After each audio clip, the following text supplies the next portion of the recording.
There were reports, everybody was going, they were excited, and let's leave it at that, about the way Deshaun Watson was throwing the football and the way the ball was coming out of his hand. Those are the kind of things you can tell. Did he look like, quote unquote, Deshaun Watson, if you will, on Thursday? Well, I was a little interested. So Tuesday he did not. Tuesday, I don't think he threw over 70% on Tuesday. And then Wednesday he didn't practice. So he had practices on Tuesday and Thursday. Now I was wondering if they were going to hold him back all minicamp. Very good sign on Thursday though. He came out during individual drills, during routes with receivers and tight ends. Showed you that route with a Joku, and then some throws in 7-on-7, even where he scrambled and kept the play alive and let it go. So very impressed with his zip. His fundamentals were very good. I think his ability to move his feet and his footwork in the pocket have improved. And I think they've improved because even on Wednesday, he did a really good job of paying attention in detail and going through all the footwork that he has to go through just without throwing.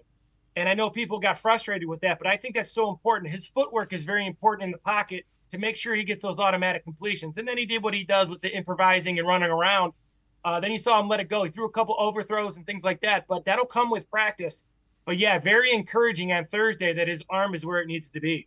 Fundamentals are something that fundamentals, and that would be quarterback coach. That's Ken Dorsey. That even more so than an offensive coordinator, that's the reputation Ken Dorsey has throughout the NFL. Really good quarterback coach.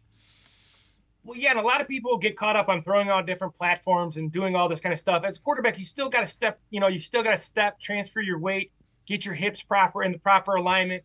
You have to do a lot of different things fundamentally when the pocket is right. The stuff that Deshaun does outside the pocket, that's God-given ability and his natural talent, and that takes over. But fundamentally in the pocket, moving your feet, transferring your weight, having your arm on the right slot, understanding what he's seeing, those are all things that Dorsey's going to help him with. Dorsey played at Miami, the U, and then he played in the NFL. This guy knows what he's talking about, and he's going to relay that to Watson and the rest of these guys throughout camp. And you can see lots of energy on offense, and they're going to have energy because that defense is, I think, even better than last year.